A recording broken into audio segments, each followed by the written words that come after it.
Olá, tudo bem com você? No vídeo de hoje vamos tratar de um assunto delicado, porém necessário.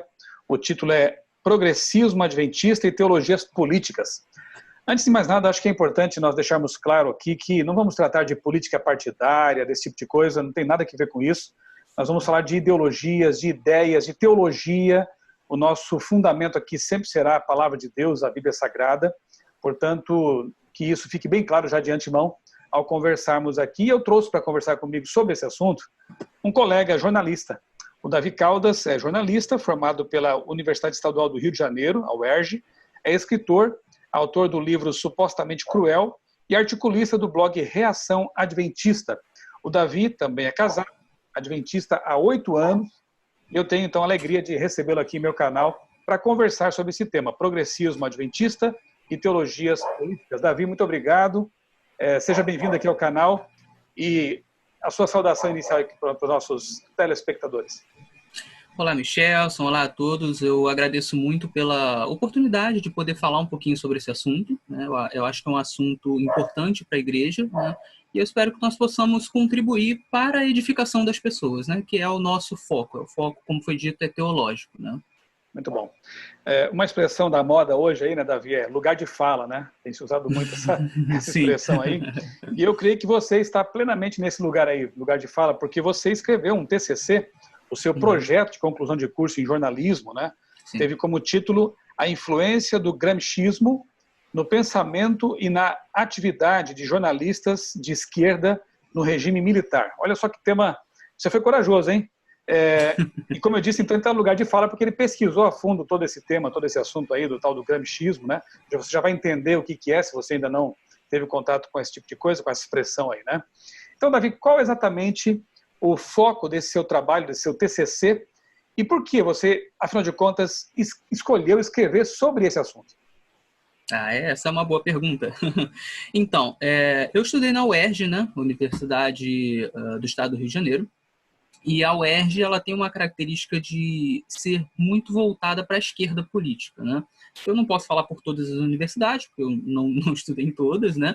Mas eu posso falar pela UERJ. Então, a UERJ, ela tem essa característica. Geralmente, seus alunos e seus professores, eles são... eles tendem à esquerda política, ao socialismo, ao marxismo, né? E como é algo, assim, muito avantajado, né? Por exemplo, aonde eu estudei, na classe onde eu estudei, não havia, eu não encontrei ninguém que fosse de direita, né? Ou as pessoas eram assim de centro ou de esquerda, a sua maioria, né? Então isso foi uma coisa que me deixou curioso, né? Porque eu falei assim, por que será que há tantos esquerdistas nessa universidade, né? Porque a universidade é um lugar de multiplicidade de ideias, então, você imagina que você vai ter gente defendendo todas as posições, né? Quando você encontra a maioria defendendo uma posição só, você fica curioso para saber, né? Então comecei a estudar e descobri esse rapaz, o Gramsci, né? É um autor marxista, e eu comecei a perceber que ele foi muito importante nessa construção de um pensamento de esquerda mais voltado para a área cultural, né? Que era justamente o que eu via ali na UERJ, né? Era uma esquerda mais voltada para a área cultural. E aí eu comecei a estudar um pouquinho sobre ele e me veio essa vontade de escrever um TCC sobre isso, né? Em especial na minha área, né, jornalística. Você falou aí que só pode falar por sua universidade. Então eu vou também aproveitar aqui e dar meu pequeno contributo, né? Eu estudei numa federal, primeira formação em jornalismo também, como eu disse de início, né? Nós somos colegas então de profissão aí, de formação. E o meu curso eu fiz lá nos anos 90, no começo, meados dos anos 90, ali na Universidade Federal de Santa Catarina, em Florianópolis. E eu posso afirmar que também tive uma experiência muito semelhante à sua, viu, Davi? Porque nas aulas de teoria da comunicação, teoria do jornalismo e outras, as mais teóricas, né? Digamos assim, que a orientação era totalmente frankfurtiana, né? A escola de Frankfurt, eu tive que ler aí muitos textos de autores como Adorno, Horkheimer, e eu acho que você também deve ter tido contato com esses autores e também com a escola de Frankfurt, imagino. Com certeza. A gente estudou muito a escola de Frankfurt, né? E muito também o Michel Foucault, né? Era Foucault, dos mais citados, dos mais mencionados, né? E todos esses autores, eles tinham as suas tendências à esquerda, ao socialismo, ao marxismo, né? Ainda que muitas vezes você vai ter uma discussão na academia, por exemplo, a escola de Frankfurt tinha um marxismo mais heterodoxo. Existem essas discussões, mas não se discute que eles tinham raízes marxistas, né, por mais que fosse um marxismo mais heterodoxo. Né? Então, realmente, isso é muito comum, pelo menos na Faculdade de Comunicação da UERJ. Uhum. E em várias outras também, profissionais e colegas com quem eu tenho tido contato, a experiência parece que se repete, né? Agora, o curioso é que somente anos depois eu acabei tendo contato com outros autores, com outros posicionamentos, e eu lamentei que na universidade, em que a gente supõe que o pensamento seja plural, né, o pensamento mais universal, digamos assim, a gente acaba sendo alvo de algum tipo de doutrinação, de alguma forma, né? Enfim. Assim, seria ruim dos dois lados, né? Tanto se você claro. tivesse só autores de direita, conservadores na faculdade, como só autores de esquerda, você acaba tendo um pensamento unilateral. Então, é importante que você consiga enxergar os dois, né? Eu li muitos autores de esquerda e muitos autores de direita para poder formar o meu pensamento. Então, acho que isso é importante. Sem dúvida. Agora, Davi, esse gramscismo, né, sobre o qual você estudou, é o que algumas pessoas chamam também de marxismo cultural. Até coloco aqui entre aspas, porque alguns questionam, será que essa expressão ela reflete realmente a realidade? Será que ela existe mesmo? Aliás, eu quero já também, para não esquecer daqui a pouco, já indicar para vocês que estão nos assistindo, uma série de vídeos que eu tenho em meu canal. Eu coloquei ali uma playlist com o título Marxismo, um título mais genérico, né? Sobre o qual eu agrupei vários vídeos, um dos quais é justamente sobre marxismo cultural. Eu assisti aí, algum tempo atrás, faz alguns meses, aí, um curso lá da Universidade Federal do Maranhão, um curso sobre gramscismo e marxismo, né? E foi interessante ver ali que os palestrantes são todos doutores, pessoas bastante imersas, né, nesse tipo de conteúdo, nessa área, usando, sim, a expressão marxismo cultural. Então, não tenha medo, né? Não precisa ter receio de usar, porque é um termo comum, né, para expressar uma ideia aí. Eu queria ver com você agora, Davi, então, se realmente o gramscismo equivale ao tal do marxismo cultural e se é correto dizer, né, que existe, de fato, esse tal marxismo cultural. Nós podemos colocar o gramscismo, que são a vertente do marxismo originada principalmente a partir de Gramsci, como uma parte do marxismo cultural. Certo? O marxismo cultural, o que ele é? Ele é um conjunto de pensamentos de marxistas que começaram a enxergar a questão da cultura como mais importante do que Marx enxergava antes. Né? Então, eles desenvolveram o marxismo inicial, percebendo que analisar a questão da cultura era algo fundamental para que o marxismo ele tivesse sucesso na sociedade. Certo? E o Gramsci foi um desses autores e, a meu ver, ele foi o principal autor dessa vertente. Né? Ele escreveu Cadernos do Cárcere, né? É a sua principal obra, né? E aí ele faz um trabalho assim, muito interessante mesmo, de análise, onde ele vai dizer o seguinte, que por que o marxismo ele não conseguiu se alastrar pelo mundo da maneira como Marx acreditava que iria se alastrar. Né? Marx ele entendia que, na medida em que os países se tornassem mais capitalistas, né, a revolução proletária ela seria um fato inevitável. Né?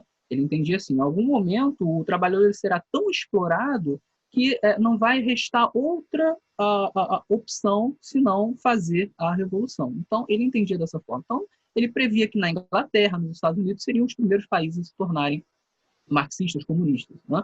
E, no entanto, isso não aconteceu. Foi acontecer o primeiro país, a Rússia, que era um país que não era desenvolvido, não era capitalista, era semi-agrário, né? Ainda era um país monarquista, e foi lá que aconteceu. Né?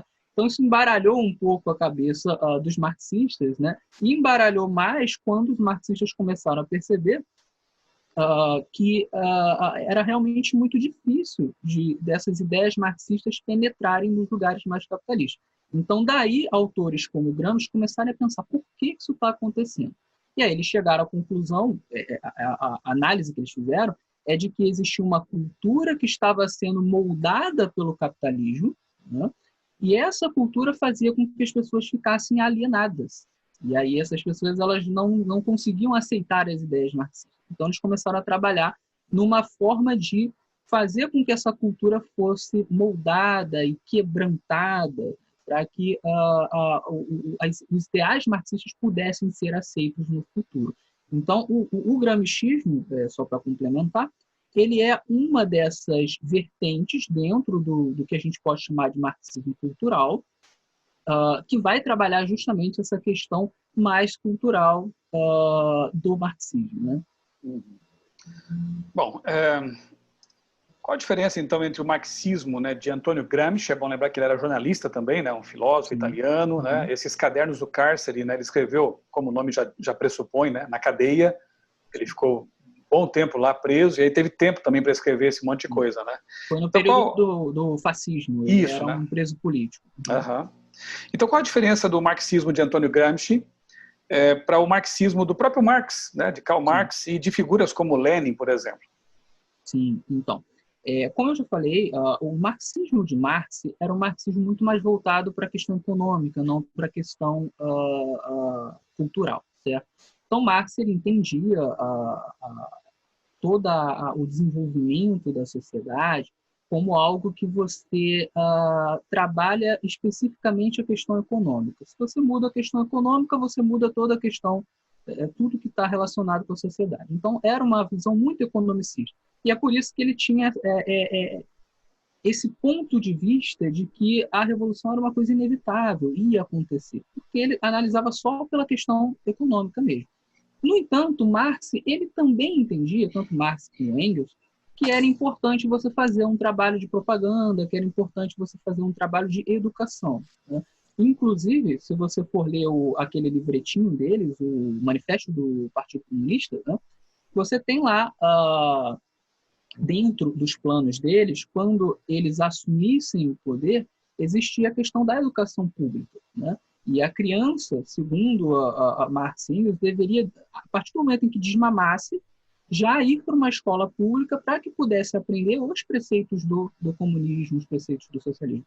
Então, eles tinham uma visão de que a educação e a propaganda eram pontos importantes, né? Só que eles não enxergavam o quão importante isso era até mesmo antes de eles subirem ao poder, porque eles tratavam mais da questão econômica, né?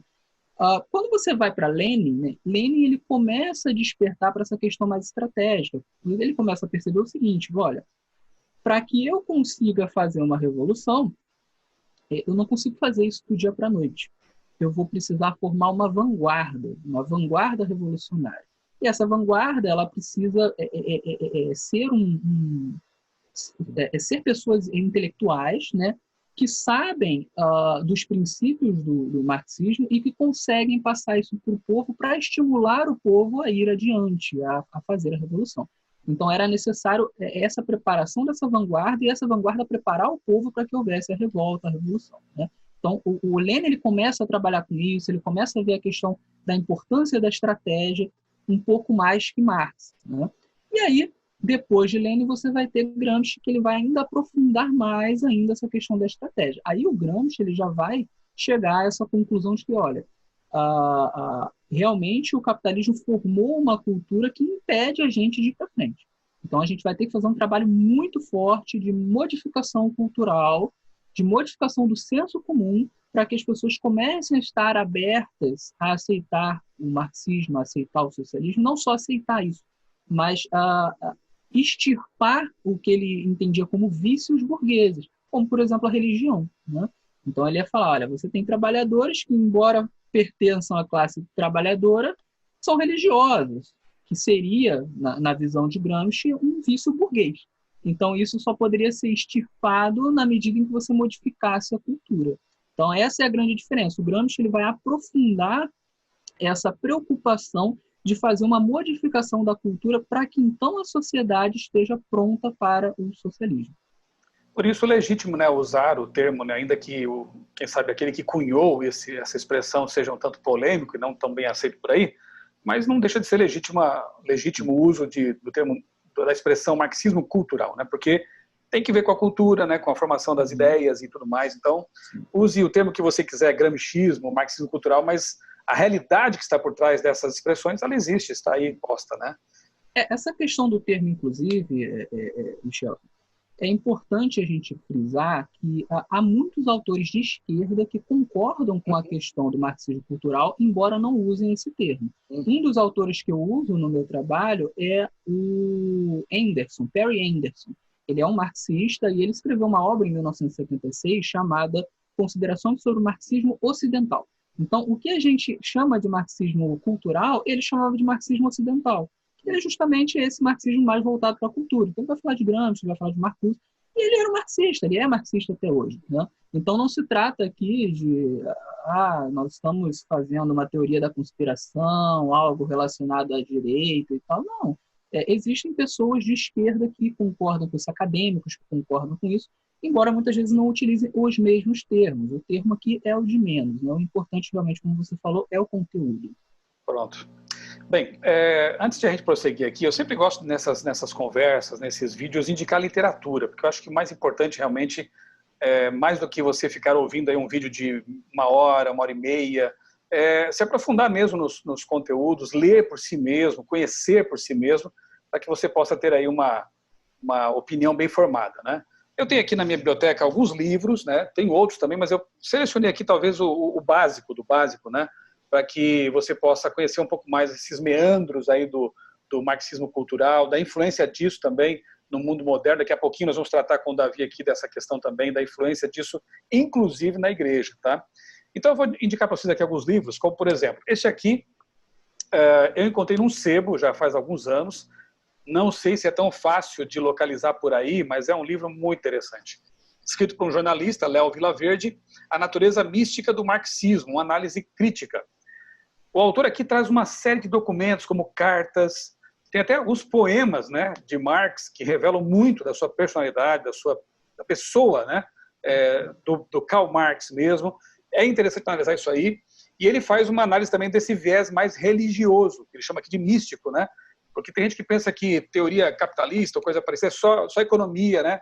Não, tem... Na verdade, a parte econômica aqui talvez seja a que menos nos interesse nessa conversa aqui, nos que eu tenho escrito, nos vídeos que eu tenho gravado também. O que me interessa mais como estudante de teologia, né, como pastor, e o Davi também como interessado nessas áreas, é justamente esse viés mais religioso, mais messiânico, né?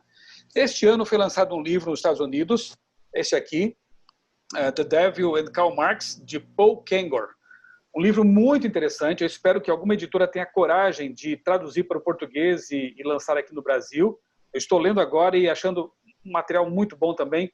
É um outro autor que, assim como Léo Vilaverde, analisa como eu disse, esse viés mais religioso e a influência do marxismo também nos meios religiosos. Espero que esse livro chegue, né, até o Brasil aqui, de alguma forma, e para aqueles que apreciam assim, uma boa literatura, um material bem preparado, compra aí também na Amazon, né, enfim, em outros sites de compra de livros, é um material que vale a pena. Devil and Karl Marx. Claro, aqui já foi citado pelo Davi, né, uma obra clássica, aí, né, o Manifesto do Partido Comunista, de Engels e Marx. É um livreto aí com poucas páginas, dá para você ler aí de uma assentada, né, para você ter contato com as ideias básicas, seminais aí da coisa, né. Eu costumo dizer que é muito estranho ver marxistas que nunca leram esse livro aqui, tanto quanto darwinistas que nunca leram O Origem das Espécies, né? Eu tenho aqui uma edição, inclusive, comemorativa que eu levei para Galápagos quando estive lá fazendo minhas pesquisas e pude reler na viagem para lá. Então, são literaturas fundantes, né, que precisam ser visitadas. Eu gravei com um amigo, professor Rodrigo Udo, que é mestre, né, em História Política, um vídeo aqui no meu canal, procure lá. O título é Cavalo de Troia, parte 1. Cavalo de Troia Vermelho, parte 1. Nós fazemos uma análise aqui detalhada do Manifesto Comunista. Eu acho que é o mínimo, né? Se você tiver paciência também e boa vontade para ler o Capital, fica à vontade, né? Sinta-se à vontade. Mas eu creio que o Manifesto Comunista seria uma literatura assim, bem básica. Esse aqui é um testemunho interessante. A Escola das Trevas, de Bella Dodd. Ela foi professora lá nos Estados Unidos, marxista, totalmente marxista, e depois acabou lendo mais sobre isso, acordou para a realidade e faz uma análise aqui de como realmente, quer ver, ó, Escola das Trevas registra a operação do Partido Comunista nos Estados Unidos, desde um ponto de vista privilegiado, a intimidade de um membro do Comitê Nacional. Ela era membro desse comitê. integrante dos conselhos secretos, que participou de reuniões estratégicas no curso dos anos decisivos para a história recente da América e do mundo. O relato de Bella Dodd soará familiar a muitos jovens, como você, Davi e eu, idealistas que, tendo enxergado no marxismo um novo credo, dedicaram à revolução grandes esforços e inúmeros sacrifícios, até o fatídico e inexorável dia em que foram traídos pela própria causa. Quando esse dia chegou para Bella Dodd, era quase tarde demais para sua própria salvação. Acho que deu para perceber que é um livro bem interessante, né? Escola das Trevas.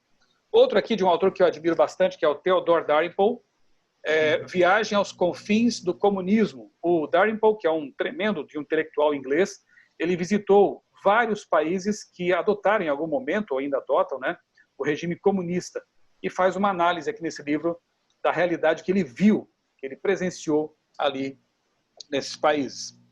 Eu diria que o melhor de todos, talvez para você começar a ter contato com tudo isso, seria este aqui, ó, O Comunista Exposto, de Cleo Skousen. Ele foi agente da CIA, também trabalhou para o FBI, o FBI, aí agências, né, de inteligência americana, e lá nos anos 50, percebendo já o avanço, né, dessa ideologia nos Estados Unidos, ele resolveu fazer uma pesquisa, um dossiê, sobre os porões, né, do comunismo, o que é essa ideologia. Inclusive foi incluída aqui numa edição mais recente, foram incluídas, né, as 42 ou 45 propostas, né, ideias, né, que seriam implantadas no mundo comunistas, né, que, curiosamente, praticamente todas estão aí hoje vigindo, né, estão aí funcionando. Então, quase que profecias, né? É um livro muito bom para você ter, como eu disse, uma introdução aí a esse tema, esse assunto todo, né? Esse aqui é um calhamaço, mas é um documento fantástico, né? Que é o Livro Negro do Comunismo, escrito por autores comunistas, então é uma espécie de meia-culpa, em que eles mostram documentalmente que os regimes comunistas ateus levaram à morte muito mais pessoas do que, por exemplo, o nazismo, né? O nazismo matou, sim, alguns milhões de pessoas, um regime nefasto, só que os regimes comunistas levaram à morte mais de 100 milhões de pessoas em todo o mundo. Eu costumo dizer que usar ali a foice com martelinho como um símbolo cultural, em boné, em camiseta, é algo tão execrável quanto usar a suástica, por exemplo. Poucas pessoas pensam nisso, né? Mas usar uma suástica hoje na roupa é convidar você a ser expulso de algum ambiente. Mas, inclusive, entanto, a gente... Michel, só complementando o que você está falando, em alguns países do leste europeu hoje, que Ucrânia, sofreram por exemplo, com o comunismo, né, eles consideram tanto o comunismo quanto o nazismo igualmente execráveis. Exatamente. Então, lá é proibido você fazer apologia ao comunismo, eles realmente não gostam. É proibido mesmo. Se você quer ver por quê, eu sugiro um filme muito bom, Milada Harokava, né? Ela foi uma militante lá pelos direitos da mulher e direitos humanos, se eu não me engano, na Tchecoslováquia. Eu posso estar enganado quanto ao país, mas, enfim, Milada Horakova. É um filme muito bom, que mostra realmente, compara ali o nazismo, porque ela esteve presa no regime lá do tempo do nazismo, né, quando os nazistas tomaram conta do país dela, e depois, quando os nazistas foram derrotados, o regime comunista se instalou e foi pior ainda. E ela acabou sendo morta, então, pelos comunistas. É um filme muito interessante. Se você também quiser ter contato com a realidade, né, de uma testemunha ocular, está aqui, ó, Alexander Solzhenitsyn, né, que é o Arquipélago Gulag, é um clássico, né? E ele conta realmente, ele foi preso num Gulag, né, os campos de concentração soviéticos, né? E conta aqui, nesse livro fantástico, como foi essa experiência.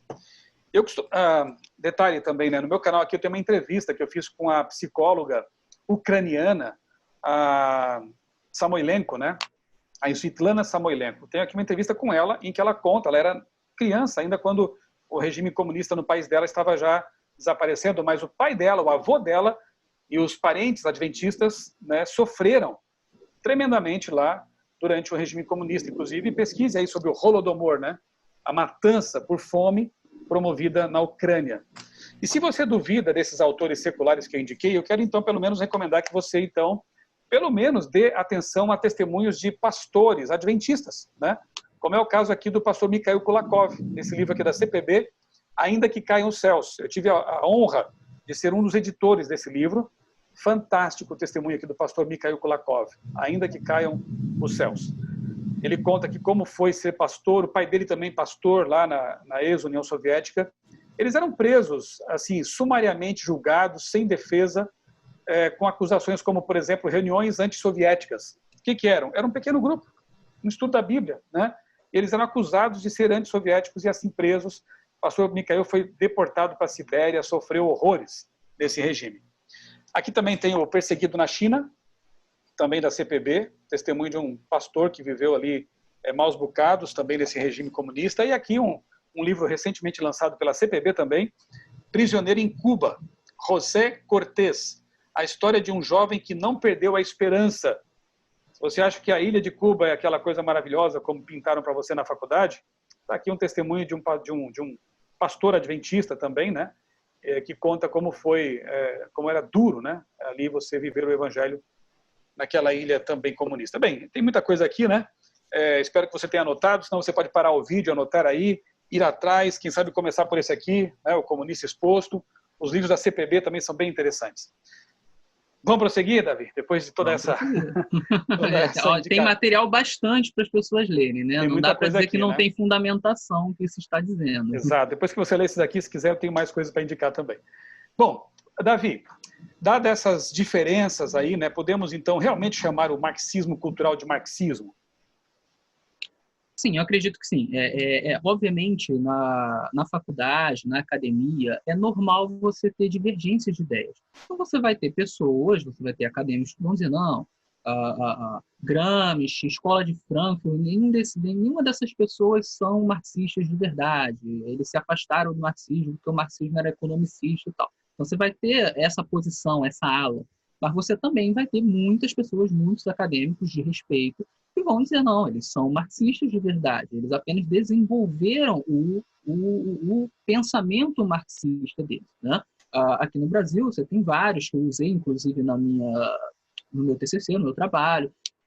Do jornalismo, por exemplo, você tem o Bernardo Kucinski, que ele trabalha muito com essa questão do jornalismo gramscista, né? E ele vai entender o gramscismo como marxista.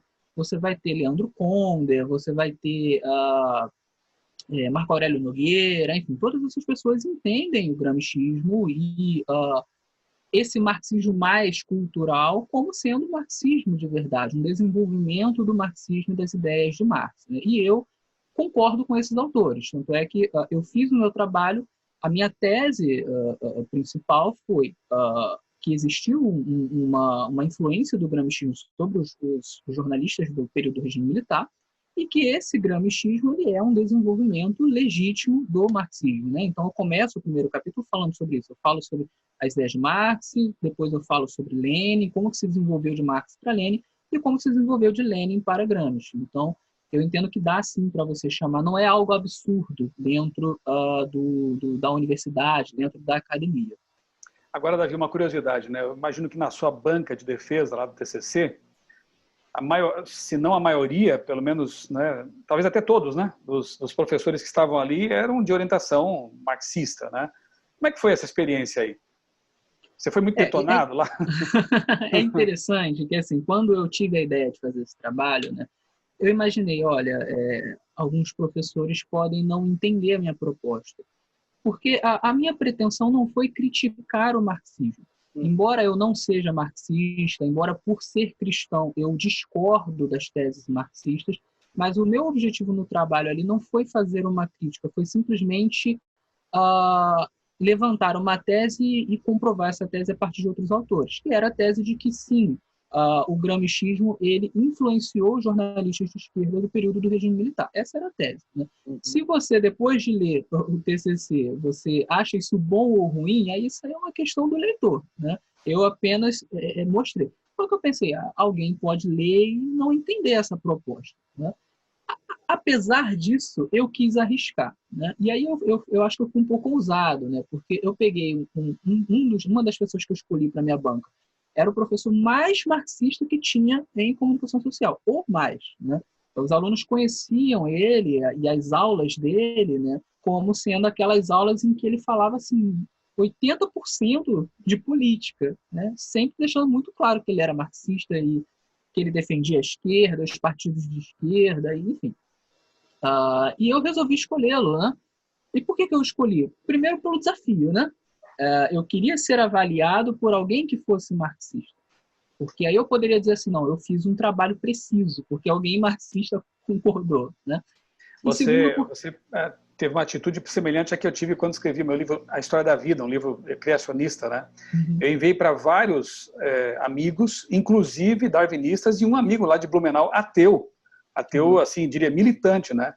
Então acho que é assim, a gente tem que submeter as ideias mesmo ao teste, né? E nada melhor do que realmente submeter aqueles que pensam totalmente diferente, né? E você fez algo interessante aí ao convidar para ser orientador justamente um marxista de verdade, né? Sim, sim. Ele não chegou a ser orientador, na verdade, mas ele era da banca. Fez parte da banca. 6 pessoas, ele fez parte da banca, né? Então, eu escolhi ele. E uma das razões para eu tê-lo escolhido também foi o seguinte: embora ele pensasse totalmente diferente de mim e eu dele, né?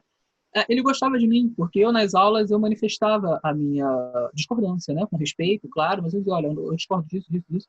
Então, como ninguém fazia isso, então ele dava aula em outras faculdades e falava assim, olha, eu tenho um aluno que ele discorda de tudo que eu falo.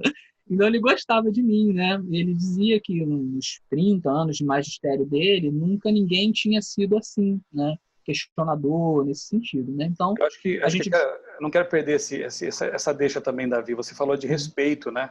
Respeito e fundamentação, né? Eu sempre tenho dito assim nesses congressos universitários para os jovens cristãos e adventistas especificamente, que não se atrevam, né, realmente a intervir ou questionar, a menos que você tenha já lido, pesquisado, se munido, né, de bons argumentos, tanto no que diz respeito ao evolucionismo, também com o marxismo, né, porque aquelas pessoas ali estão bem preparadas, né? Agora, se você fizer isso com uma boa argumentação e com respeito, né, é interessante, sim, de você se manifestar nesses ambientes também, né? Inclusive, são conselhos que estão em 2 Pedro, né? 2 Pedro 3,16. Não sei se você viu 3,15, a né? primeira, 3,15.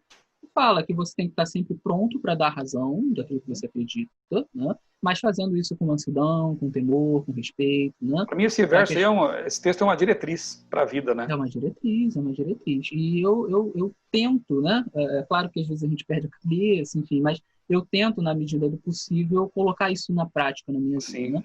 E, assim, aquele professor gostava de mim. Então, eu falei assim, eu vou chamá-lo para a banca, eu acho que é uma boa aposta, né? Ele pode me detonar, mas eu vou apostar, né? E eu escolhi uma outra professora que também era muito esquerdista, né? Não tanto quanto ele, mas era também. E, assim, foi proposital. Eu escolhi eles e tá.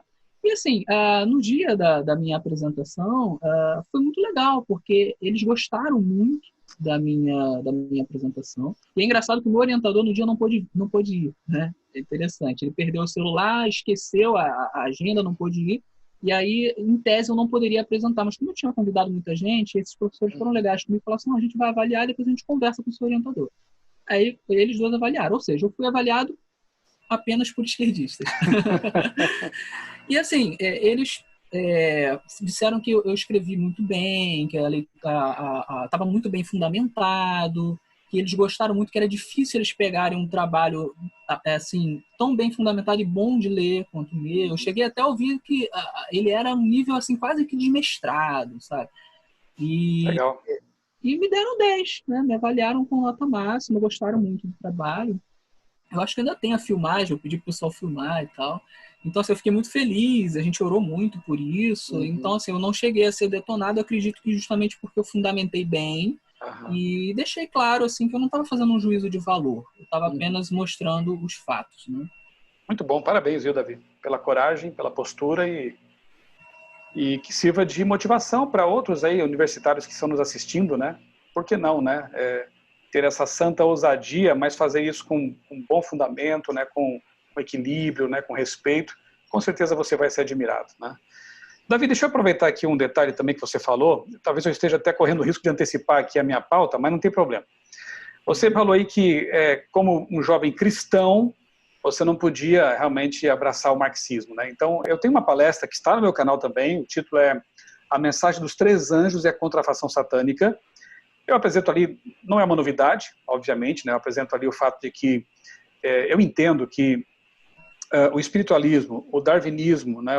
O evolucionismo darwinista e o marxismo, especialmente o aspecto mais cultural dele, os três nascidos aí na mesma época em que nasce o movimento adventista, milerita ali, não é por acaso isso aí tudo, né? E os três têm em comum esse aspecto mais naturalista, de negar Deus, negar a religião judaico-cristã. Isso é um fato, né? Uhum. Então, eu costumo dizer que é impossível, quer dizer, não precisa nem costumar dizer nada, né? É só você analisar as premissas, as doutrinas, as ideias, né? Não tem como ser, por exemplo, adventista espírita ou espiritualista. É uma contradição em termos, né? Não tem como ser adventista evolucionista darwinista, né? Senão você para de guardar o sábado, para de aceitar Gênesis capítulo 1 como um relato literal, para de crer em todas as demais doutrinas que derivam do capítulo 1, dos primeiros capítulos de Gênesis, né? Então não dá para ser adventista evolucionista, a menos que você faça uma peripécia, um malabarismo, né? Filosófico, assim, teológico. dá, mas você vai ser contraditório, né? Total, né? Contradição ambulante, né? Uhum. Também não dá, né, Davi, para ser adventista marxista. O que você acha? Já ouvi isso por aí, mas, na verdade, como diz aí um amigo meu, pastor Sérgio Monteiro, não adianta você ficar acrescentando nada além do adventista do sétimo dia. O nome já está completo. Não dá para colocar alguma coisa a mais ali. O que você pensa sobre isso, Davi? Se você achar que vai queimar aqui algumas etapas da nossa pauta e quiser deixar para responder mais demoradamente adiante, fica à vontade. Mas, assim, resumidamente, adventista marxista? Então, eu entendo o seguinte, Michelson, marxista é uma coisa que, assim, ninguém deveria ser, nem mesmo as pessoas de esquerda, sabe? E aqui eu quero deixar claro que, assim, ser de esquerda não necessariamente é ser marxista, né? Você pode ter uma visão um pouco mais de esquerda na questão econômica e tal, mas não é você abraçar os ideais marxistas.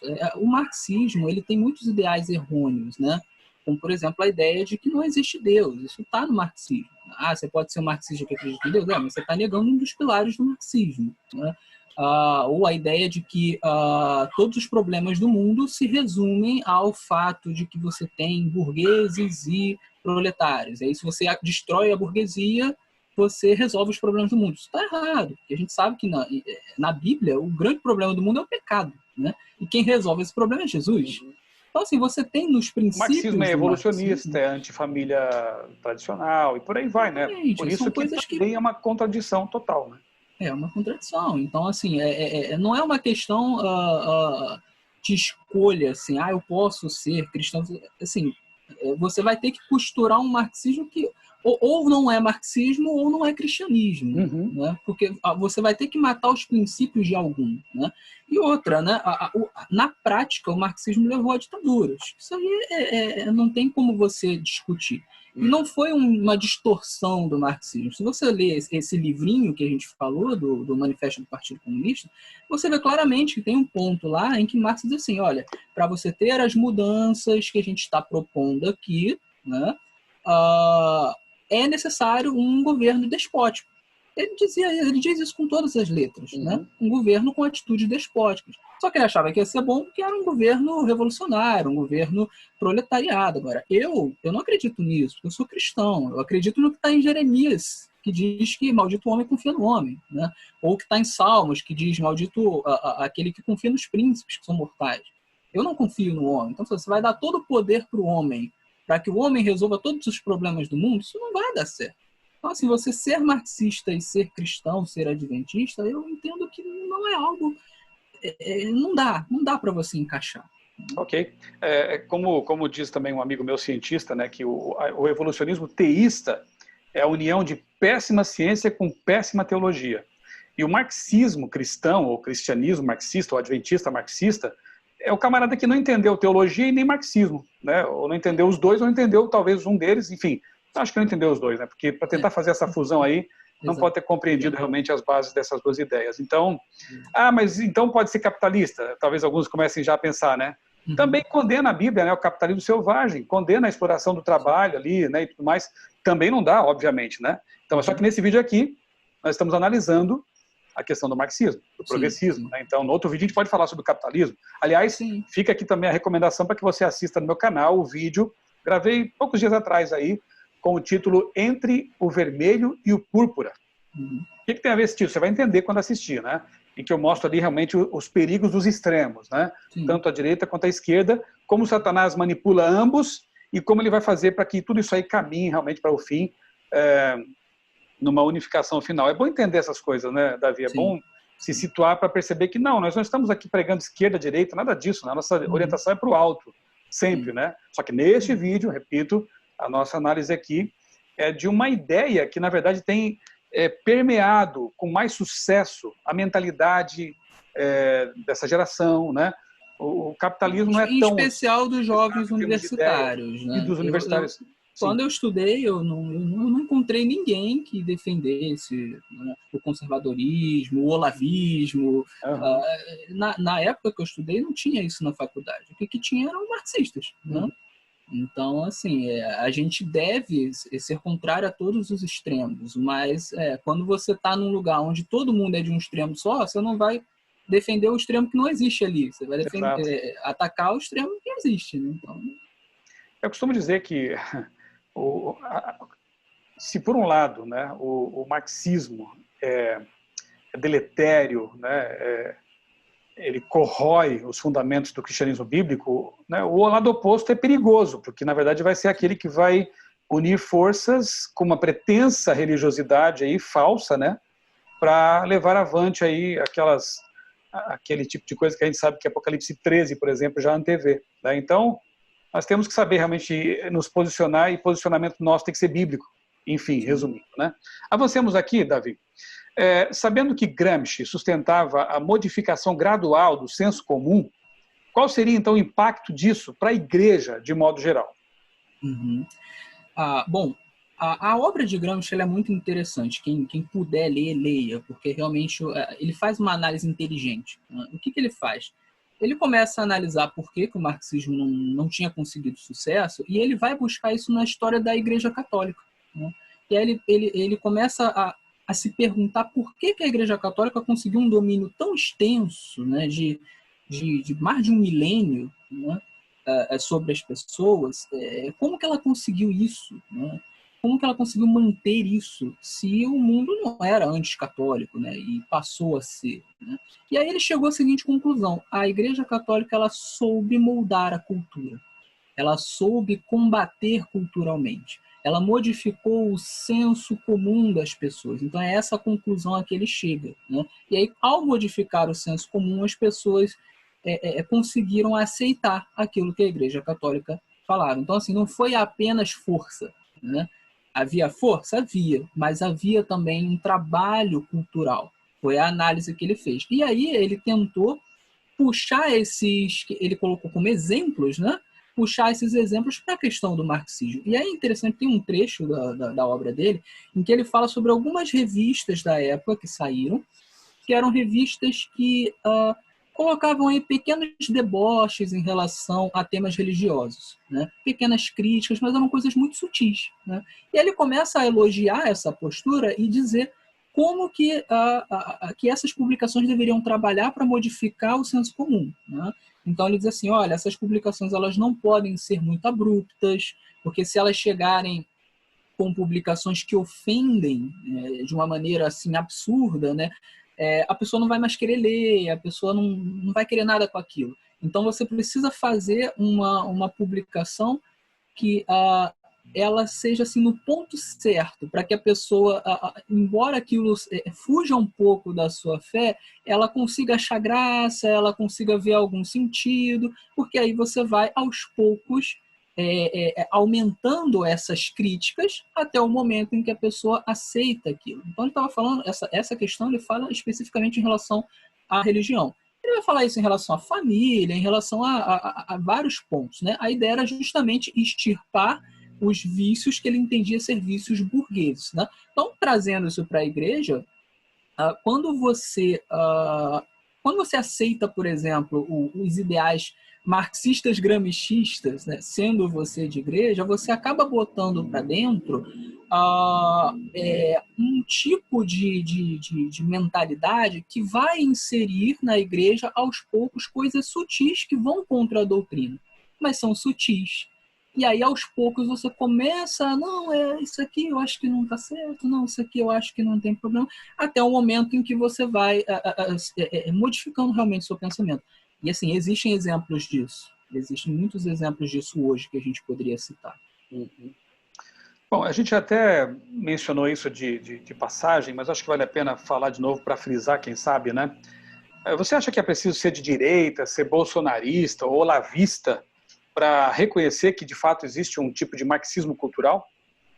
Não, com certeza não. Como eu falei, tem vários autores que trabalham com esse conceito. Você Ainda que pesquisou, inclusive, esses autores, né, para o seu TCC? Pesquisei. Ainda que muitas vezes não usem esse termo, marxismo Uhum. cultural, você pode usar outro que você preferir, como o marxismo ocidental, do Perry Anderson, né? Uhum. Eles são de esquerda, e a diferença deles é que eles entendem que esse marxismo cultural existe, mas eles concordam, eles acham bom, eles acham uma coisa boa, né? É isso mesmo. Enquanto que as pessoas de direita vão achar ruim, ou as pessoas que não são de direita, mas que entendem que o marxismo ele traz em si coisas que são contrárias ao cristianismo. E aqui eu volto a dizer, vamos dizer, você é um cristão que concorda mais com as pautas de esquerda na economia. Tudo bem, se é só questão econômica, tudo bem. Agora, o que você não pode é aceitar algo marxismo que vai pregar coisas que vão contra a Bíblia, né? Ou, por exemplo, vamos pegar aqui, por exemplo, o aborto, né? O aborto, eu sou cristão, sou de esquerda e aceito o aborto. Tudo bem você ser de esquerda, o problema é você aceitar o aborto. Não dá para A aceitar o Bíblia é contra o pacote aborto. inteiro, né? Não dá, entendeu? Então aqui a questão não é assim, você tem que ser de direita ou você tem que ser de esquerda. Não, isso aí eu penso que seria irrelevante para o evangelho, porque esse mundo vai acabar. Né? Uhum. Então não importa muito o que você vai escolher para a sociedade. Né? Isso aí é uma temática que fica mais... É mais uma temática política mesmo, não é uma questão teológica. Agora, a partir do momento em que o que você escolhe na política, na cultura ou na economia afeta os princípios básicos do cristianismo, da Bíblia, aí você está com um problema mesmo. Né? Então, assim, o marxismo, na minha visão, é absolutamente incompatível com o cristianismo. Não tem como. Ou você vai ter que abrir mão dos princípios marxistas ou dos princípios cristãos. Não dá para juntar as duas coisas. É isso aí. Eu até repito, né, no vídeo Existe Marxismo Cultural, eu coloquei até um trechinho de uma fala ali de uma professora, uma doutora, uma acadêmica, em que ela fala, nós nos orgulhamos do nosso marxismo cultural, né? Claro que ela está ali reagindo, né, àquilo que alguns têm como teoria da conspiração, Sim. mas ela fala, não, isso existe mesmo, só que nós nos orgulhamos, né, disso aí e tal. Então, não adianta querer mascarar como se marxismo cultural fosse Papai Noel, Coelho da Páscoa, né? Porque o gramscismo, essa ideologia toda por trás aí existe, né? Isso é inegável. E autores, né, como diz aí o Davi, autores de esquerda mesmo, né, eles admitem isso, enfim. Né? Agora, Davi, existe um movimento dentro do conservadorismo político que também é conservador e católico, né? A gente conhece aí autores, até o próprio Olavo de Carvalho, que foi citado já aqui, tem essa orientação aí mais católica conservadora, né? Marcilli e outros aí também. O Bernardo Köster também. Também, né? Agora, existe o risco de, ao combatermos um extremo, sermos ganhos para o conservadorismo católico, cair no colo, né, do conservadorismo católico. Será que esse perigo existe? Existe. Eu já vi isso acontecer muitas vezes. Né? Quando começou esse... Aliás, vamos voltar um pouquinho para 2005,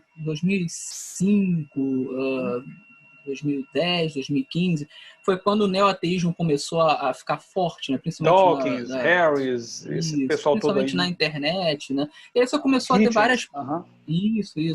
E aí você começou a ter várias páginas surgindo, né, contra o neoateísmo, né? Páginas apologéticas muito boas, eu segui muitas na época, né?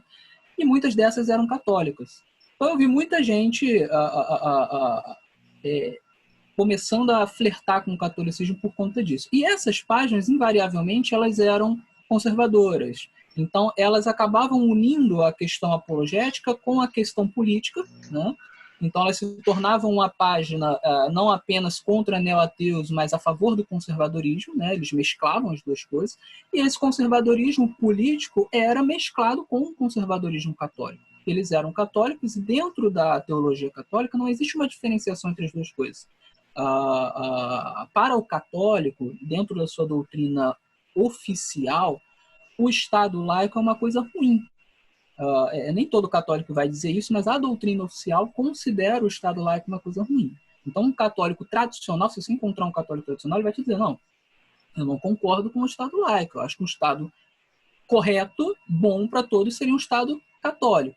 Claro, eles uma vão teocracia, dizer, né? e vão claro, até eles vão dizer culpar assim, a Reforma Protestante por ter trazido essa separação, né? exatamente.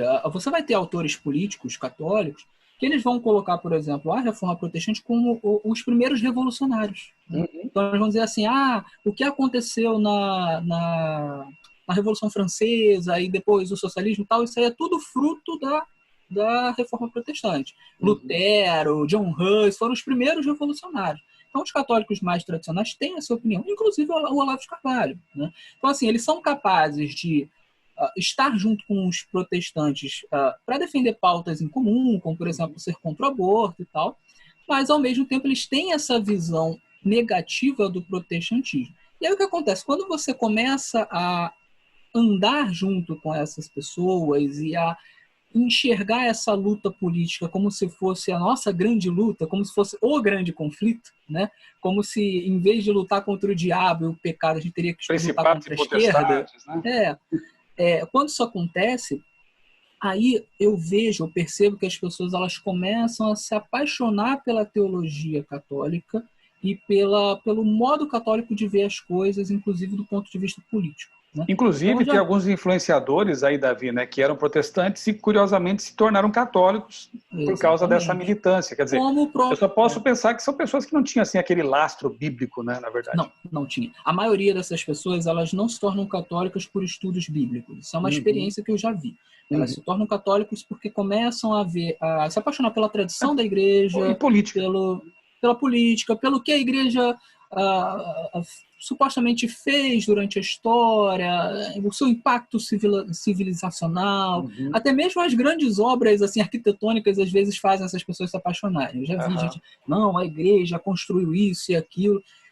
Raramente eu vi alguém se tornar católico por estudo bíblico. É muito raro, muito raro. Né? Então, assim, esse movimento, esse perigo ele é real. Né? Você se perde combatendo um mal, né? Porque você acaba achando que para combater aquele mal você precisa, ou é bom, ou é importante você ir para o outro lado, do outro extremo. Então, eu já vi muita gente deixou de ser protestante, se tornou católico, se tornou lavista, enfim. E já não faz sentido, né? Porque E, na verdade, a gente vê assim que estão combatendo um mal parcial e esquecendo do mal maior, né? Daquela cosmovisão, daquela metanarrativa chamada grande conflito. Né? Quando você percebe que acima do jesuitismo, dessas outras questões, você tem ali um inimigo.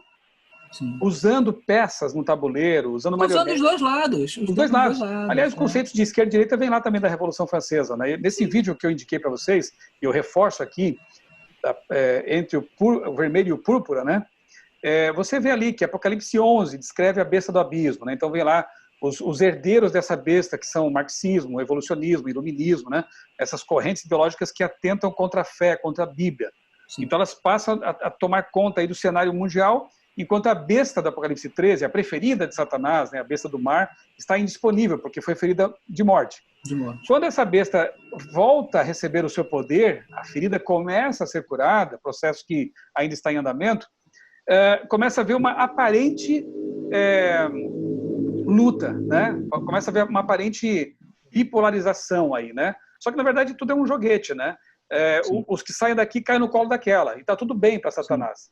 No fim das contas, quem vai prevalecer é a besta do mar mesmo, apoiada pela besta da terra, e essa coalizão final vai levar aí ao desfecho da história. Assim, né? Então, Michelson, as pessoas esquecem que o inimigo real não está sendo combatido, está manipulando as massas. Né? E assim, Michelson, a gente está falando isso, alguém pode pensar assim, vocês estão falando isso porque vocês são adventistas. Não, eu vou citar aqui, por exemplo, C.S. Lewis. C.S. Lewis, no livro Cristianismo Puro e Simples, ele fala justamente sobre essa questão em um ponto. Ele vai falar assim, o diabo costuma mandar erros aos pares, né?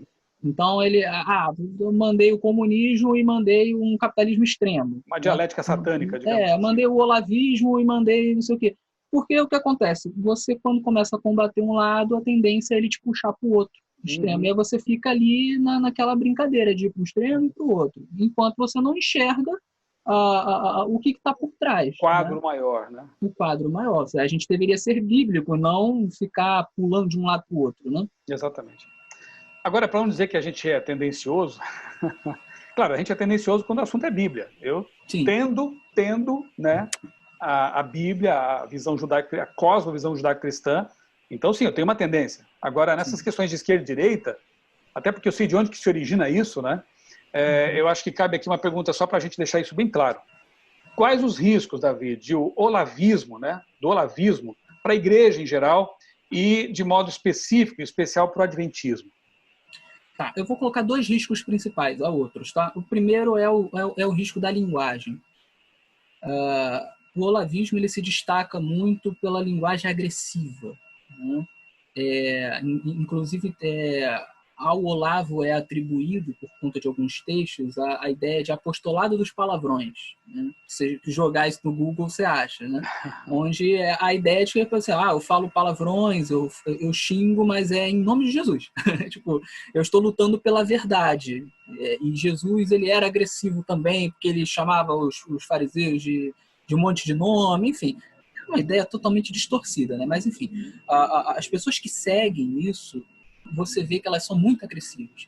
Então, às vezes, a pessoa é cristã, às vezes é um protestante, né? Não necessariamente um católico, mas você vê o modo como ele debate, como ele discute, como ele escreve, como ele fala, como ele trata as pessoas, é extremamente agressivo, né?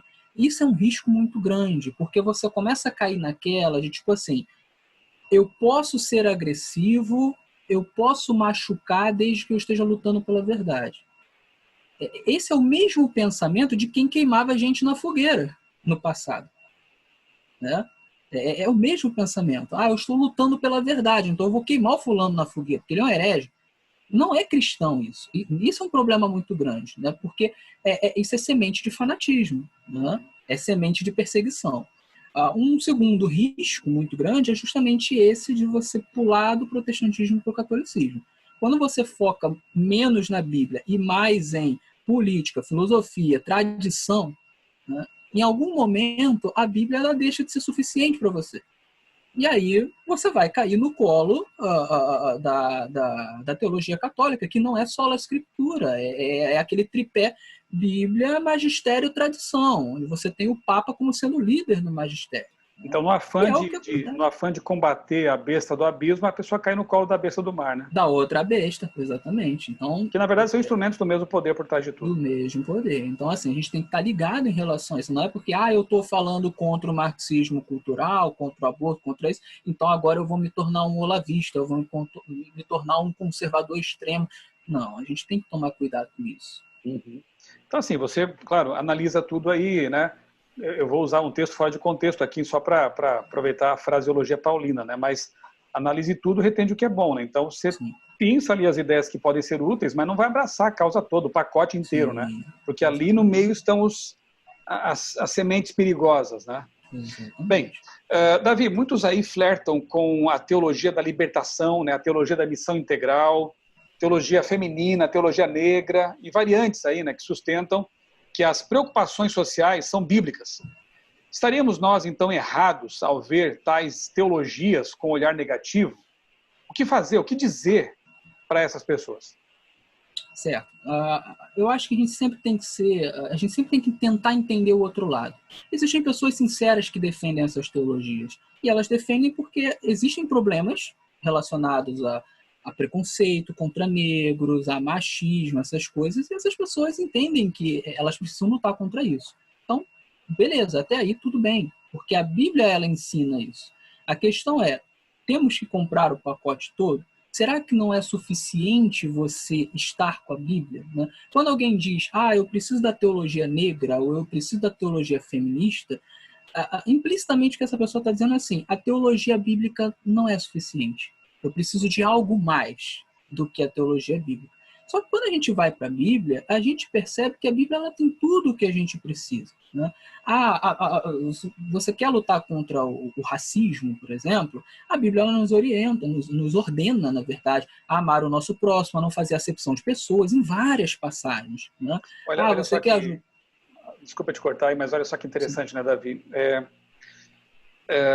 Darwin era um camarada tremendamente racista, né? Uhum. Não está no Origem das Espécies, no livro mais famoso, está no livro que o pessoal coloca embaixo do tapete, né? Que é aquele A Origem do Homem, se eu não me engano, o título é esse aí, né? Eu tenho até no meu blog Criacionismo uma postagem sobre isso aí, em que ele faz ali declarações altamente racistas e misóginas, inclusive, né? Só que isso aí o pessoal deixa para lá, deixa quieto, né? E eu costumo dizer assim, se nós fôssemos criacionistas bíblicos, o racismo cairia por terra, né? A segregação cairia por terra, porque quando você adota o criacionismo como cosmovisão, você entende que nós somos todos o quê? Irmãos, originários de um mesmo casal original. Então, nós somos uma única raça, a raça humana. Eu não gosto de usar a expressão raça para negros, amarelos ou brancos. São etnias, né? São diversificações dentro de uma raça. Nós somos uma raça humana. Eu até gravei um vídeo com o Davi Boechat, seu amigo aí, né? Nosso amigo, né? Em que nós falamos sobre o racismo. Inclusive, os pioneiros adventistas tinham uma posição bastante interessante com respeito a essa questão do abolicionismo, do racismo. Por quê? Porque eles eram bíblicos, porque eles eram criacionistas, porque eles eram adventistas do sétimo dia.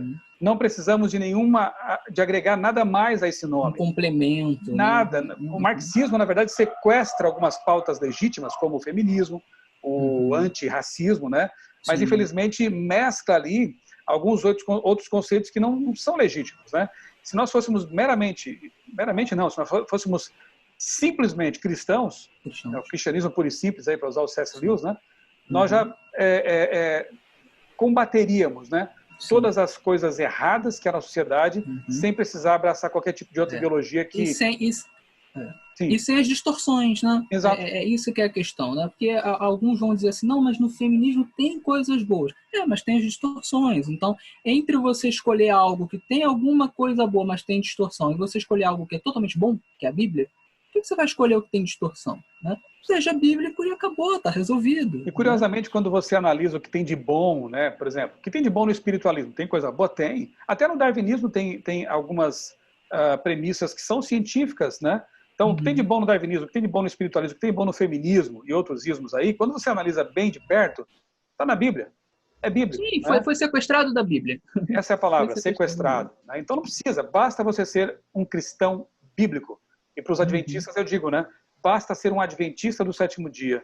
E você já estará do lado correto, porque bíblico, né? E estará combatendo o bom combate. Né? Agora, Davi, vamos trazer um pouco mais para a especificidade agora, né? No meio adventista.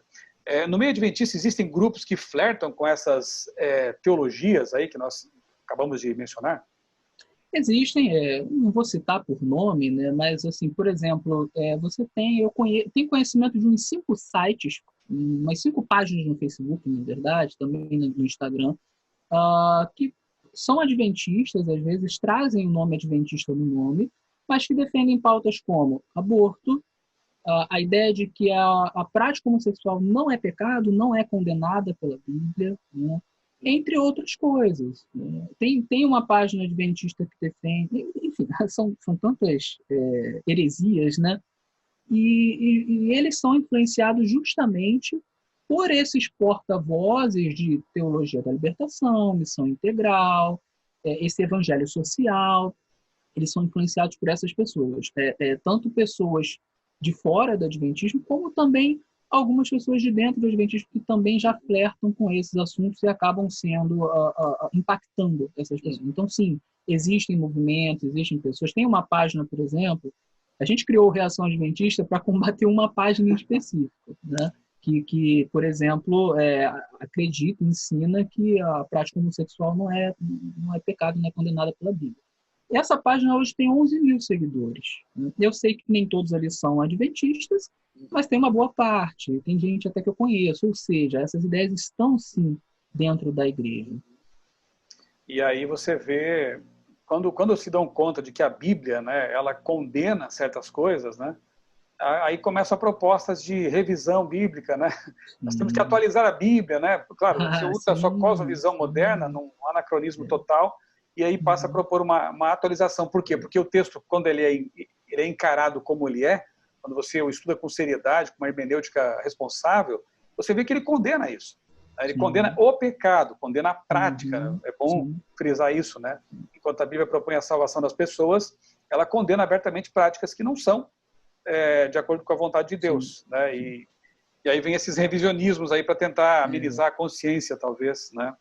É uma pena. Eu fico assustado, Davi. Eu confesso a você que eu fico assustado, porque quando eu era católico, e fui católico praticante até meus 16, 17 anos ali, passei um tempo até no seminário católico, quando eu tinha ideias aí, talvez, de ingressar na vida sacerdotal. Não deu certo, enfim, bom. Graças a Deus. Graças a Deus. Né? Um padre muito sábio até me aconselhou, disse assim, Michel, você é muito novo ainda, volta para casa, termina o ensino médio, namore, conheça um pouco mais da vida, e se você quiser voltar e o desejo de ser sacerdote estiver ainda forte em você, a gente aceita você por aqui. E Deus me mostrou um outro caminho, né? E acabei nunca voltando para lá. Mas eu era, juntamente com meus amigos de então, seguidor, né, de ideólogos como Leonardo Boff, Frei Beto e outros. Eu era um... expoentes da teologia da libertação. Teologia da libertação, que depois eu vim a descobrir que era um marxismo cristianizado. Travestido de catolicismo. Exato. Né? Eu nunca tinha ouvido falar, para você ter uma ideia, naqueles tempos, em volta de Jesus, em reino de Deus literal. Nós falávamos em implantar o reino de Deus na terra por via política, opção preferencial pelos pobres, né? Como se Deus fizesse acepção de pessoas, e por aí vai. Né? Era membro de SEBs, comunidades eclesiais de base. Então, eu conheci muito bem essa realidade e me assusta chegar ao século XXI e ver esse monstro, né, abrindo a porta, a fresta ali, tentando entrar na igreja adventista. Né? Isso aí eu fico assim, bastante espantado, primeiro pela ingenuidade daqueles que defendem essas pautas, porque não sabem talvez até do que estejam falando, né? E pela sutileza do inimigo realmente em conseguir colocar, porque veja, é óbvio que se você lê o livro Beneficência Social de Ellen White, você vai perceber que a igreja precisa caminhar muito ainda nessa questão social, mas muito tem sido feito também, as pessoas às vezes esquecem disso, né? Coisas como Quebrando Silêncio, Mutirão de Natal, ADRA, que trabalho maravilhoso que ela tem feito no mundo, e às vezes até bastante discreto, que o adventista não é de ficar propagandeando as obras sociais que faz. Conheço pessoas maravilhosas que fazem trabalhos tremendos em presídios, né?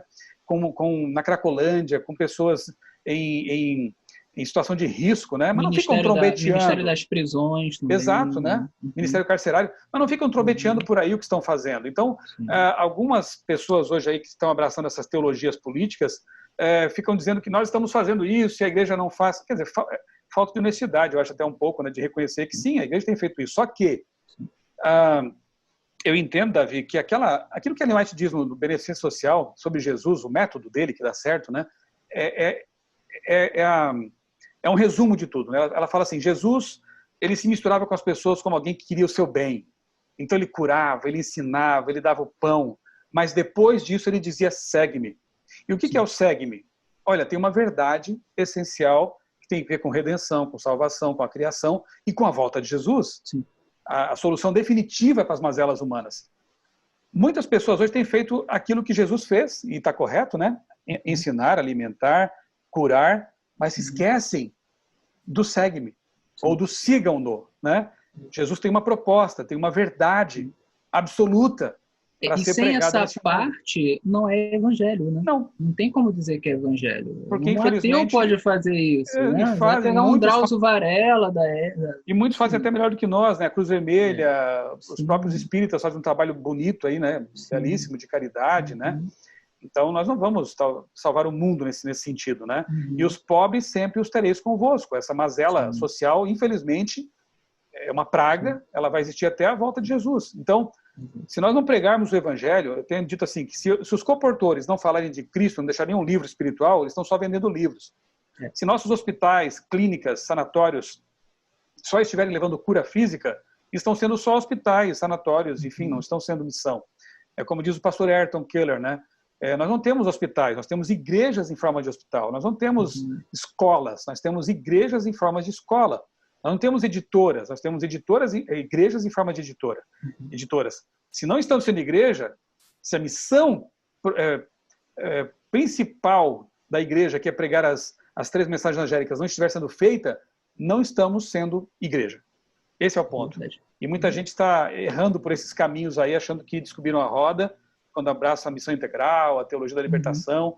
São coisas antigas que estão sendo repaginadas, com um discurso até ecológico, né? Como é o caso do Papa Francisco aí, e não são o evangelho. Lamento dizer isso. Né? Davi, existe alguma razão específica no adventismo para que nós não flertemos, né, com teologias influenciadas por ideologias políticas? Sim, existe, sim. A gente tem uma história muito bonita e que eu acho que deveria ser mais aprendida pelos membros. Os membros deveriam ter mais interesse em aprender essa história, né? Então, por exemplo, você pegar o primeiro presidente da Igreja Adventista, o John Byton, né? Ele foi um homem que lutou muito contra a escravidão, ele tinha fazendas, ele abrigou negros que estavam em uma situação complicada na época. Então, assim, você tem essa história bonita, né? O movimento adventista sempre foi anti-escravagista, né? Sempre não só lutou contra a escravidão, mas contra as mazelas da escravidão. Você vai ter Ellen White falando... de álcool, né? Movimentos aí... Isso. Pela saúde, pela reforma de saúde, né? Isso. Causas bem interessantes em que elas foram engajadas. Aliás, já que eu interrompi, deixa eu aqui divulgar também uma outra obra aqui da CPB. Olha só, um tremendo trabalho aqui, uma enciclopédia Ellen White. E aqui tem um verbete, abolicionismo ou escravidão. Você vai ver aqui como realmente os pioneiros lidaram com isso, especificamente Ellen White. A ponto até de propor uma desobediência civil, quando o assunto era realmente injustiça contra escravos.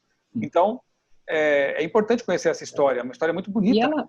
E ela passou a vida inteira, depois da questão da escravidão, falando sobre ajudar aqueles que estavam numa situação ruim por causa da escravidão. Então ela fala sobre isso, e é interessante que a visão dela era uma visão que é muito além de simplesmente ajudar financeiramente, né?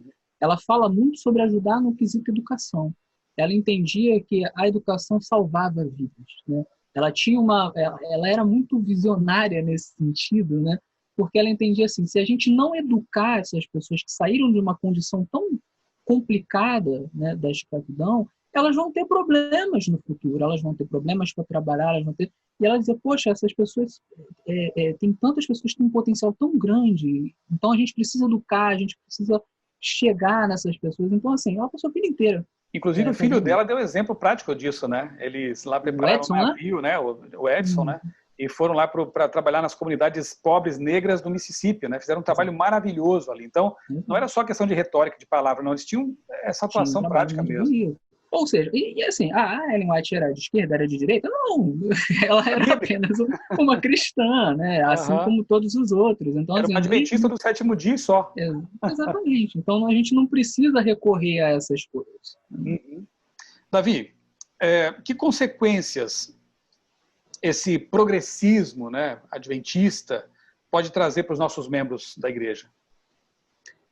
Bom, o que eu tenho visto é que o progressismo ele é como uma escada. Você começa questionando alguns pontos menores, depois você vai chegando a outros pontos maiores, até que você começa a relativizar a Bíblia. Então, por exemplo, eu já tenho visto vários progressistas que agora deram de falar que a Bíblia não é a palavra de Deus. Não, a palavra de Deus é Jesus.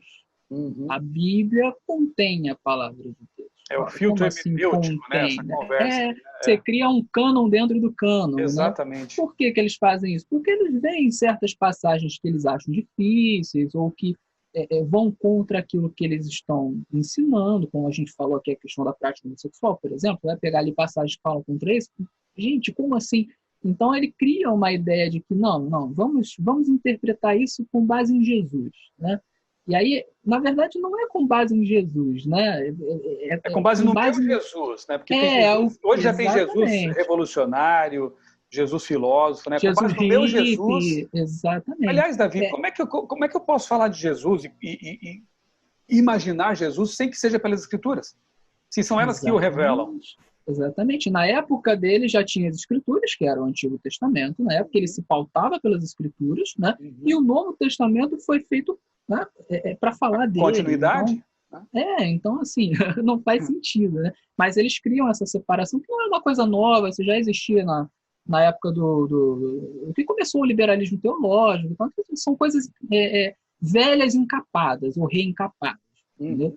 Então, o progressismo teológico, ele tende a levar as pessoas a aceitar essas questões muito por conta da cultura, né? A cultura vigente, ela acaba influenciando a hermenêutica da pessoa, né? Então, hoje, como a gente tem uma cultura que é mais aberta para determinadas coisas, como, por exemplo, você fazer sexo antes do casamento e tal. Então, a pessoa ela vai criando uma hermenêutica que aceita essas coisas. Então, esse é um risco que o progressismo tem, de você criar um cristianismo que é distorcido para o lado liberal, né, por conta da cultura. E é uma coisa que eu vejo acontecer. Então, não é simplesmente teoria da conspiração. Eu vejo acontecer. Na prática, né? Na prática. E parece que esse progressismo acaba levando também a um tipo de relativismo e, mais que isso, eu já vi até em redes sociais a relativização do relativismo. Já viu isso? Então, o que seria isso? Achar que isso não existe, né? Simplesmente. Não existe relativismo. Relativismo não existe, né? Então, assim, uma relativização do relativismo. É uma forma deles fazerem sem que ninguém encha o saco, vamos colocar assim, né? Por aí, né? Por aí. Davi, então, que cuidados um cristão, em especial um adventista do sétimo dia, deve ter para não cair no erro de adotar ideias antibíblicas e ideologias políticas? Certo. Olha, eu acho que há duas coisas que a gente precisa fazer aqui. Primeiro, estudar, né? Eu acho que o estudo é fundamental. Muitas das coisas que às vezes a gente defende ou que a gente flerta, a gente está defendendo por falta de estudo. Por exemplo, uma pessoa que aceita o feminismo porque diz que a igreja não faz nada pelas mulheres, muitas vezes ela não conhece a história dos grandes cristãos e cristãs do passado que lutaram pela libertação da mulher. Então, a pessoa acha o seguinte, olha, quem libertou as mulheres foi o feminismo. Só que quando você vai estudar, você vê que não foi assim. As primeiras pessoas que começaram realmente a lutar por isso eram cristãos verdadeiros. Aliás, eu estive lá, Davi, alguns anos atrás, quando eu visitei alguns lugares históricos da igreja nos Estados Unidos, pesquisando para o meu livro A Chegada do Adventismo ao Brasil, eu visitei o local que é tido como um monumento lá histórico, né, do início do movimento, que então não se chamava feminista, mas que era, sim, pelos direitos da mulher, uma igreja metodista em Seneca Falls, né, um contexto cristão.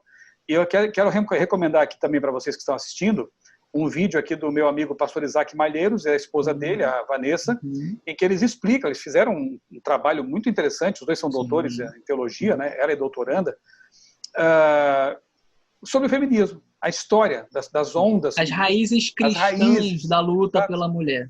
E como sempre, quando o marxismo cultural, né, sequestra esses movimentos, eles deturpa esses movimentos que começaram, então, com ideias muito interessantes. Eram pregadoras até algumas dessas primeiras, aspas, feministas. Né? Então, no meu canal, vou deixar aqui o link na descrição, tem uma palestra dos dois, do Isaac e da Vanessa, muito legal, muito boa, e que você pode entender também essa questão toda aí do feminismo.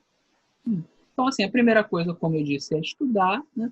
E a segunda coisa que eu diria, que na verdade, acho que é a primeira no caso, né, é você se pautar pela Bíblia.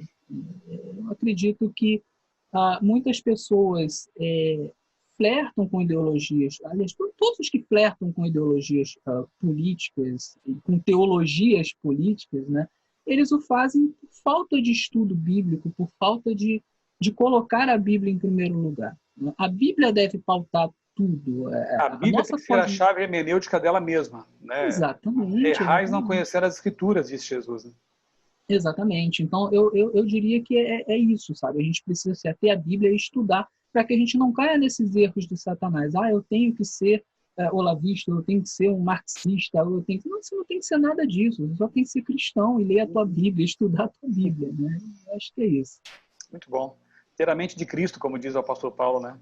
Amém. E isso só é possível conhecendo o Cristo das Escrituras. Né? Exatamente. Para a gente finalizar, então, Davi, eu sei que tinha muita coisa boa para a gente falar, quem sabe a gente pode marcar em uma outra conversa, em algum outro momento, né? Sim. E mais uma vez, obrigado aí pela sua disponibilidade. Para a gente caminhar para o fim aqui, contra o progressismo adventista e as diferentes formas de marxismo, devemos nos apegar às visões do outro lado do espectro político ou existe uma alternativa? Com certeza existe uma alternativa. Né? A gente não precisa se prender àquilo que é desse mundo. Né? Espectro político é coisa desse mundo. Não vai existir no céu, não vai existir no paraíso. Né? São tentativas humanas de tentar melhorar um pouquinho o caos que existe no mundo. E a gente sabe que não existe perfeição. Né? Então, o mundo não vai melhorar porque a esquerda chegou no poder, ou porque a direita chegou no poder, porque fulano, porque ciclano.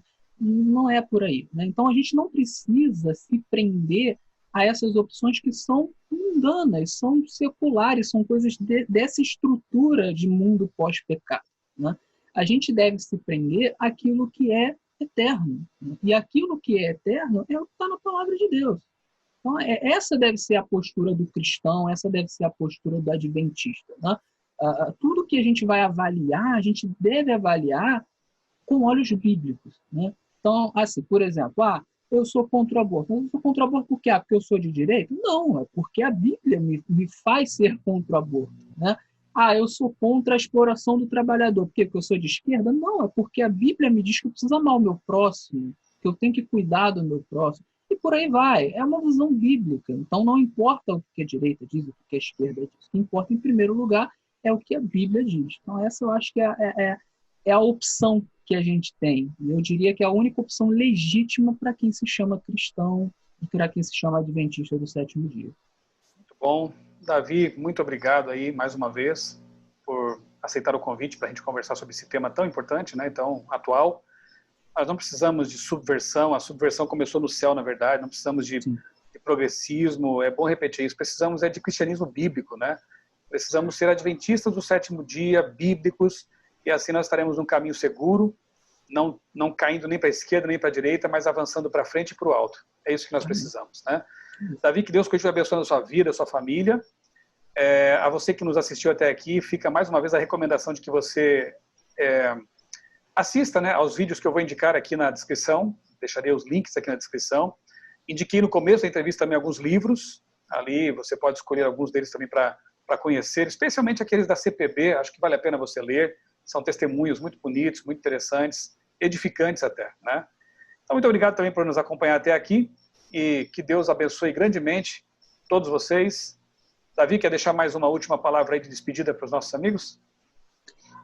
Bom, eu diria que vocês não tenham medo de estudar, né? Eu acho que essa é a palavra que eu deixaria, né?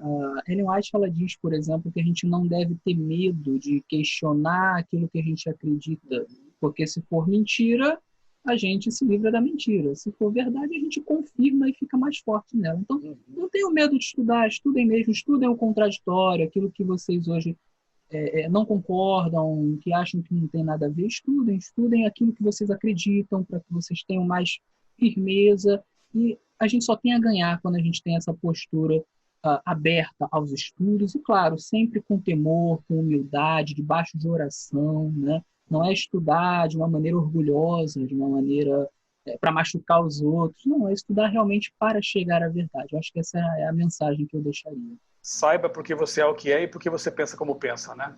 Amém. E estejam sempre preparados para dar a razão da esperança que há em vocês, mas façam isso sempre com mansidão, com respeito, né? 1 Pedro 3, 15 e 16. Um grande abraço, que Deus abençoe você, abençoe também a sua família.